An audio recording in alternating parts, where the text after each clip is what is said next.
Pharma की company को देखते हैं इनोवा कैबटैप। ये इनोवा गाड़ी चलाने वाली इनोवा नहीं है, ये फार्मा की कंपनी है। ठीक है, अच्छा ये हम क्यों देख रहे हैं? सबसे पहले आपको क्वेश्चन में आना चाहिए, सर हम यही कंपनी क्यों देख रहे हैं? अरे भाई सिंपल सी बात है, ये कंपनी में ग्रोथ है इसीलिए देख रहे हैं। हम आईटीसी वगैरह को नहीं देख रहे हैं, हम इस कंपनी में ग्रोथ है इसी की वजह से हम इसको आगे देख रहे हैं कि भाई क्यों आ रहा है ग्रोथ, आगे रहेगा कि नहीं ग्रोथ, मैनेजमेंट आगे के लिए क्या बोल रही है, क्या इसका इबिट्टा मार्जिन सस्टेन करेगा, आगे जाके बढ़ेगा, आरओई ऊपर बढ़ेगा, ये सब देखने के लिए आपने कंपनी को शॉर्ट लिस्ट करी। ठीक है, सब सिंपल सा।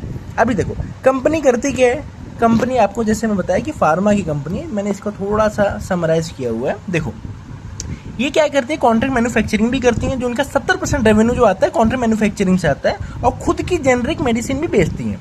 तो 70% इनकी कॉन्ट्रैक्ट मैन्युफैक्चरिंग हो गया। कॉन्ट्रैक्ट मैन्युफैक्चरिंग मतलब क्या है कि दूसरी कंपनियों को दवाई बना के देती हैं। यानी दूसरी, अगर आज मान लो सिप्ला हो गया, मैनकाइंड हो गया, अगर उसको कुछ दवाई चाहिए तो वो सारी कंपनियां ऐसी कंपनियों को बोलते हैं कि भाई मेरे को ऐसे ऐसे दवाई बना के दे, तो वो क्या करती हैं, ये दवाई बनाती हैं, उनके ब्रांडिंग करती हैं, उनको वापस दे देती हैं अपना मार्जिन रख के। ठीक है, प्लस खुद की भी दवाएं बेचती है। और आपको बाय डेफिनेशन आपको थोड़ा सा, अगर आप वो हो नॉर्मल भी इंसान हो, तो आपको पता रहना चाहिए अगर कंपनी खुद का मेडिसिन बेचेगी ना तो उसको ज़्यादा प्रॉफिट होगा, मतलब उसका मार्जिन ज़्यादा रहेगा। इसी के बेसिस पे आप देखो ना, कंपनी जो ग्रो कर रही है ना 40% कैसे ग्रोथ आया है कि भाई जो कॉन्ट्रैक्ट मैन्युफैक्चरिंग वाला पार्ट है वो 24% से ग्रो कर रहा है, और जो खुद का इनका डिवीजन है, खुद का जो जेनरिक मेडिसिन बेचते हैं ना 51% से ग्रो कर रहा है, जो कि अच्छी बात है। क्यों अच्छी बात है? खुद का ब्रांड का सेल ज़्यादा तगड़े रेट से हो रहा है। ठीक है, इसी की वजह से कल को जाके इबिट्टा बढ़ेगा भी। अच्छा ये कहाँ से आया सारी लाइन, सब कौन वहाँ से ही है, कोई मनगढ़ंत वाली चीज़ नहीं है। ठीक है, 70% इनका डोमेस्टिक सेल रहता है, 30% एक्सपोर्ट रहता है। अगर आप देखोगे ना, आपको मैं थोड़ा प्रूफ भी बता दूँ, एक एक्सेल में कहाँ से आया, ये देखो CDMO बिजनेस क्या है 24% से ग्रो कर रहा है, जेनरिक वाला 51% से ग्रो कर रहा है। ठीक है, अभी बात आते हैं, और मैनेजमेंट ने क्या बोला है भाई 20% का हम वॉल्यूम ग्रोथ करेंगे, 20% का वॉल्यूम ग्रोथ करेंगे। 20% भी कहाँ से आया ये भी आपको दिखाई देता हूँ। चलो ये देखो, we will maintain that 20+ volume growth, ये वॉल्यूम का ही गेम है ना बेसिकली। तो अच्छा अभी देखो कहाँ से ग्रोथ करेंगे, तो इनके एग्जिस्टिंग प्लांट है वो 75% पे यूटिलाइजेशन पे कर रहे हैं। इनके जम्मू में एक प्लांट खोला, वो 10% अभी उसका कैपेसिटी यूटिलाइजेशन है, तो आगे जाके कैपेसिटी यूटिलाइजेशन बढ़ेगा तो ज़्यादा मेडिसिन प्रोड्यूस कर पाएगा। और एक बद्दी में भी प्लांट वगैरह ला रहे हैं, तो 150-170 करोड़ का वहाँ पे भी कैपेक्स कर रहे हैं, जहाँ से 450 से 500 करोड़ का रेवेन्यू आप एक्सपेक्ट कर सकते हो।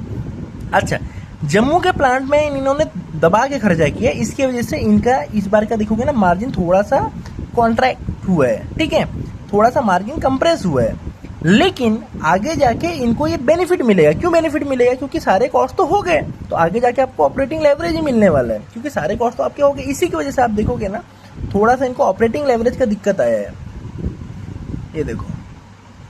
ठीक है, और ईयरली बेसिस पे भी इनकी दिक्कत तो है ही। ठीक है, लेकिन क्यों आया? क्योंकि इन्होंने बहुत सारे खर्चे किए कैपेक्स में। ठीक है, कैपेक्स देखो, कैपेक्स आपका कितना 25 करोड़ से 45 करोड़ बढ़ गया, यानी ऑलमोस्ट डबल हो गया। क्योंकि अभी आपको मैंने बताया ना जम्मू वाला प्लांट को इन्होंने वो करा, लेकिन अब सारे खर्चे तो हो गए, तो कल को उतने ज़्यादा खर्चे नहीं होंगे, और डेप्रिसिएशन भी कल को स्टेबल या कम होगा, बेस ऑन अगर SLM फॉलो करती है या WDV फॉलो करती है, तो बात की बात है। चलो ठीक है, तो आगे जाके इसको ऑपरेटिंग लेवरेज भी मिलेगा, 20% का वॉल्यूम ग्रोथ का गाइडेंस भी बोल रही है, और कंपनी तो ठीक ठाक परफॉर्म कर रही है। और मेन बात क्या है ना, इनका जो ग्रोथ आ रहा है ना वो इनके खुद के ब्रांड से आ रहा है, तो वो अच्छी चीज़ है। अगर इनका कुछ वैल्यूएशन भी आप निकालना चाहोगे, वो कहाँ चले गए आप, हाँ वैल्यूएशन भी निकालना चाहोगे तो 35 का पी तो आपको तो देखना ही नहीं है, ये हिस्टोरिकल पी है। ठीक है, आपको क्या देना है, फॉरवर्ड पी देखना है। फॉरवर्ड पी आप कैसे निकालोगे, यहाँ पे आप 20% का ग्रोथ अज्यूम करो और एक्सपेक्ट करो कि भाई क्या होगा, मतलब अगर कल को आपका पैट कितना हुआ 140 करोड़ से अगर आप 20% भी मानो तो 14 × 20 कितना होता है 2830 करोड़ होता है, तो 170 करोड़, 180, 190, कंपनी मतलब 180 भी पहुंच सकती है, 200 भी पहुंच सकती है। तो 180 के बेसिस पे कुछ अलग कैलकुलेशन होगा, 200 के बेसिस पे अलग कैलकुलेशन होगा। 5000 डिवाइडेड बाय 200 करोगे तो कितना होगा, 25 का पी निकलता है, और 5000 डिवाइडेड बाय 180 करोगे तो 28, 29, 30 का पी निकलेगा, जो भी निकलेगा। कोई मैथ्स की क्लास नहीं चल रही है, कोई पत्थर की लकीर वाला आंसर नहीं है। ठीक है, आपको कॉमन सेंस की मैं बात बता रहा हूँ। तो उसके बेसिस पे आपको देखना है भाई 25 से 30 के फॉरवर्ड पी पे मिल रहा है ऐसा इंजन जो 20% का ग्रोथ बोलता है, ठीक है।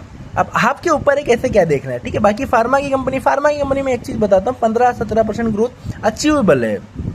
मतलब कहते हैं ना, कंपाउंडिंग 15 से 17% की मिलते रहेगी आराम से, कोई दिक्कत नहीं आती फार्मा में। हिस्टोरिकल भी आप देख लो और आगे भी ऐसा है, क्योंकि आपको ये सब मैं पुराने वीडियो में तो बता ही चुका हूँ, तो वही रेट, वही फंडा है सारा।